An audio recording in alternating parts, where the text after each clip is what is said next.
Welcome to the Manchester United Chronicle. In this video, let's look at the post match review of the Manchester United versus Bodø round 5 of the Europa League. If you haven't subscribed to the channel, please click the subscribe button. We are trying to get to 500 subscribers before the end of the year, and every subscription is going to help us get there. Hojlund shines. Rasmus Højlund kicked off Ruben Amorim's reign at Old Trafford with a phenomenal performance. Scoring 2 goals and an assist, Højlund was the best player on the pitch. Technically, he could have scored the hat trick if he had scored the first goal, but yeah. The new 3-4-3 system actually plays to his strength, giving him better supply in the box and also allowing him to press aggressively. He even mentioned in the post match that this formation suits him because he has thrived in this formation at Atalanta. If he can sustain this form, Hojlund might just become that 20 to 25 goal striker for United. And man, we've been striving and craving for such a striker up top, and that could save the club millions in the transfer market. Good games for Mazraoui, Ugarte, and Mount. What a signing for just 15 million euros. He's proving to be a steal. I can't believe Bayern Munich let him go for just 15 million euros. These are the stats from Mazraoui yesterday: one assist, one interception, five tackles, six out of seven ground duels won, and 96% pass accuracy. He can play in bloody every position on the field, making him and also make it look easy. He's an excellent ball player. He's excellent on the ball, sharp in defending, and has great link up play. Please send Bayern some extra money for this guy. This is the type of player we need to sign for United. Smart signing rather than players like Sancho and Antony. Bayern Munich's loss is definitely Man United's gain. Next up, it's Manuel Ugarte. Ugarte is someone who's building up some momentum as well. He looks like someone who knows the system and the requirements of it. He did not put a foot wrong in the game yesterday. One assist, 92% pass accuracy, 5 out of 7 ground duels won, one clearance, two interceptions, and four tackles. He knew exactly which position to take and when. In addition, he also knows when to step up and deliver that cross. His assist was an excellent example of that. Also, Mason Mount had a good game. Unlucky to have not scored on the shot that hit the woodwork. His link up play with the wing backs and the center midfield and the striker was really good. He was one of the main reasons the supply for Erasmus increased in the game.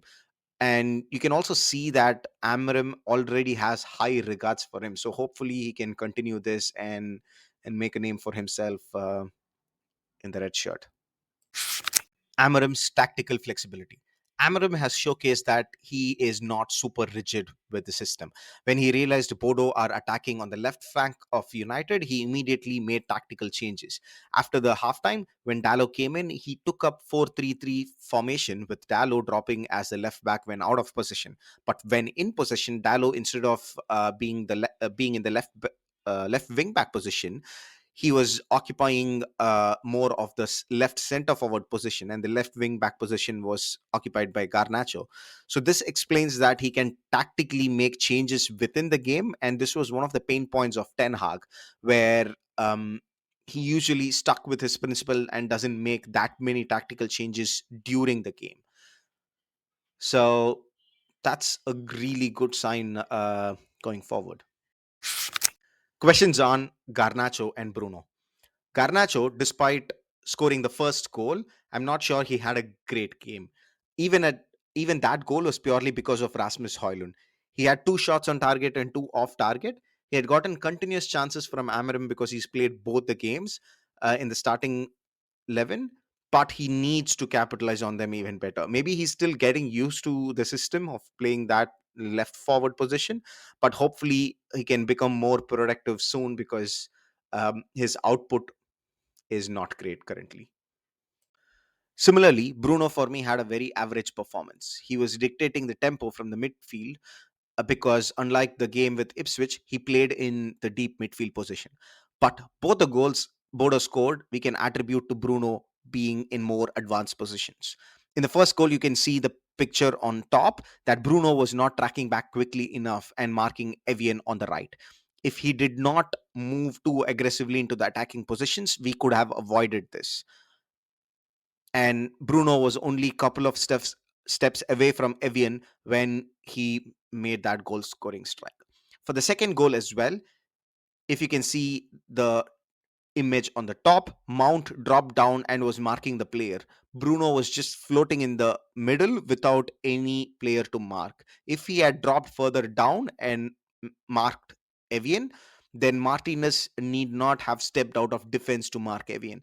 Then, when the counter happened, we might have had the number superiority and a player who could have tracked back faster than Malacia. So, for me, both the goals were scored on the wrong positioning of Bruno on the pitch. I'm not saying that he's a bad player. He's just needs to learn the system fast, um, because of his mistakes. The opponents are getting goal scoring opportunities, and he's also playing in a new position. I get that, but he's the captain. He needs to set the example. He needs to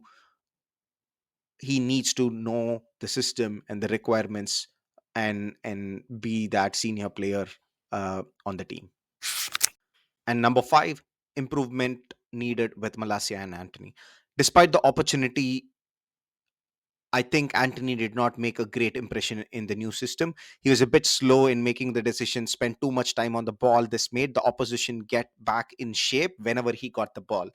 Malacia clearly looked out of pace. Before the injury, he used to have decent pace, but in this game, he lacked the pace, and um, that we could see with the second goal of Bodo. Maybe it's him coming back from injury, but he needs to prove himself to get more opportunities. There are too many people who can play in that position: Dallo, Mazraoui, Shah, Garnacho, Mount, and we have Amas waiting in the line as well. So I hope he doesn't waste the opportunities he gets. This was a game of promising highs and a little bit of worrying lows. Hojlund and Amorim's tactics offered a glimpse of a brighter future, but defensive lapses and underwhelming performance from some of the players reminds us there's work to be done. Share in the comments what you thought was the best and the worst part of the game. If you haven't subscribed to the channel, please click the subscribe button. See you in the next one. Bye bye.